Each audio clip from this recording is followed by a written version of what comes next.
आने कह रहे थे, लेकिन इनके जाने के बाद मेरी सहेलियों ने मुझे बताया था कि गांव का घर तेरा अपना है, इसे छोड़कर मत जाना।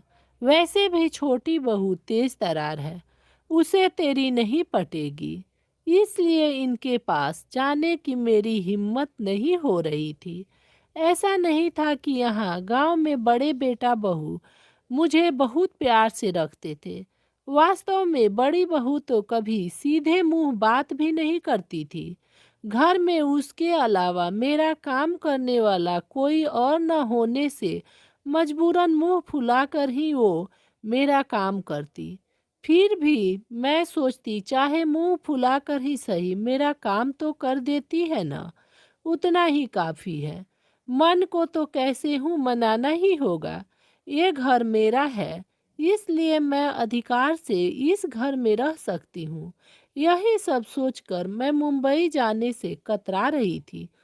पिछले कई दिनों से छोटे बेटा बहू कुछ ज़्यादा ही फोर्स कर रहे थे, इसलिए मैं उनके साथ मुंबई आ गई।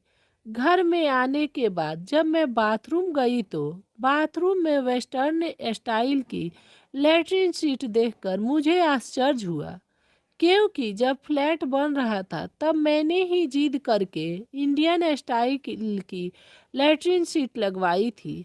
तब मुझे वेस्टर्न पैटर्न बिल्कुल नहीं सुहाता था।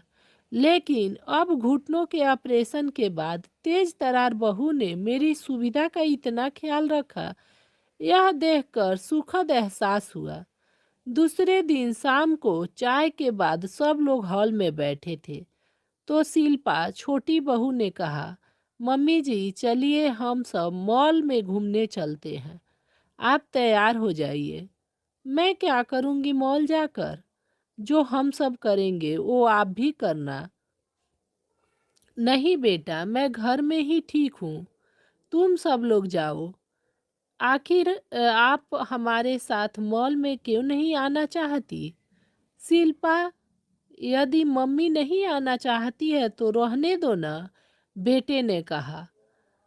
आप रहने दीजिए जी, आपको किसने कहा हम दोनों के बीच में बोलने को? बेटा मुंह बनाकर चला गया। शिल्पा ने फिर कहा, प्लीज मम्मी जी चलिए ना। देख बेटा, 75 साल की उम्र में मैं जल्दी जल्दी चल भी नहीं पाती हूँ। तुम में से किसी को मेरा हाथ पकड़ना पड़ेगा। मेरी वजह से तुम लोगों को भी धीरे धीरे चलना पड़ेगा। ऐसे में बिना वजह तुम सबका मजा भी किरकिरा हो जाएगा। और मॉल में वो क्या बोलते हैं, एक्सीलेटर आदि पर चलना भी मुझे नहीं आता। मम्मी जी, जब आपके बच्चे छोटे थे, छोटे छोटे पैरों से तेज नहीं चल सकते थे, तब आप भी उनके साथ धीरे धीरे ही चलती थी ना। बच्चे तेज नहीं चल सकते, इसलिए क्या आप उन्हें घर में छोड़कर अकेले घूमने जाती थी? नहीं ना। अब हम बच्चों की बारी है, आपके साथ हम भी धीरे धीरे चलेंगे। आखिरकार घर में बैठ बैठ कर आप भी तो बोर हो गई हो जाती होंगी। रहा सवाल एक्सीलेटर का, तो मैं हूं ना, आप बस तैयार हो जाइए। मुझे अभी बहुत काम करने हैं, अब ज़्यादा खुशामद करने मत लगाइए। इतना कहकर शिल्पा जल्दी जल्दी किचन में चली गई। बेटे ने कहा, सॉरी मम्मी, आप बुरा मत मानिए। क्या करूं, शिल्पा स्वभाव में थोड़ी तेज ही है। आजकल के तो उसकी जुबान कुछ ज़्यादा ही कड़वी हो गई है। बहू की प्यार भरी डांट से मेरी आंखें भीग गई। मैंने कहा, बेटा मीठा बोलने वाले तो बहुत देखे हैं, लेकिन शिल्पा के तेज स्वभाव में भी एक अपनापन है। मैं सालों से इसी अपनेपन के लिए तरस रही थी। जाकर तू भी तैयार हो जा, नहीं तो तुझे भी डांट खानी पड़ेगी। मॉल में जाने पर मैंने देखा कि ग्राउंड फ्लोर पर तो ज़्यादा कुछ है ही नहीं, ऊपर ही जाना पड़ेगा। बहुरानी जिद करके मुझे मॉल में ले तो आई है, लेकिन मैं एक्सीलेटर से ऊपर कैसे जाऊंगी? सब मुझे देखकर हंसेंगे, ये सब सोच सोच कर मैं परेशान हो रही थी। इतने में शिल्पा बोली, मम्मी जी, हम यहाँ 5 मिनट एक्सीलेटर के पास खड़े रहते हैं। आप आते जाते लोगों को ध्यान से देखिए। वे कैसे पहले सीढ़ी पर पैर रखते हैं, कैसे बिना ध्वस्त होकर एक्सीलेटर पर चलते हैं, जैसे कि घर की सीढ़ियाँ चढ़ रहे हैं। सब अच्छे से देखिए ताकि आपकी घबराहट कम हो। मैं आने जाने वाले को अच्छे से देखने लगी। मुझे किसी के भी चेहरे पर थोड़ा भी डर नहीं दिखा। ये सब देखकर मेरा डर भी कुछ कम हुआ। शिल्पा ने कहा, मैं आपका हाथ पकड़ कर रखूंगी। आप बिल्कुल न घबराते हुए मेरा हाथ पकड़ कर रखिए।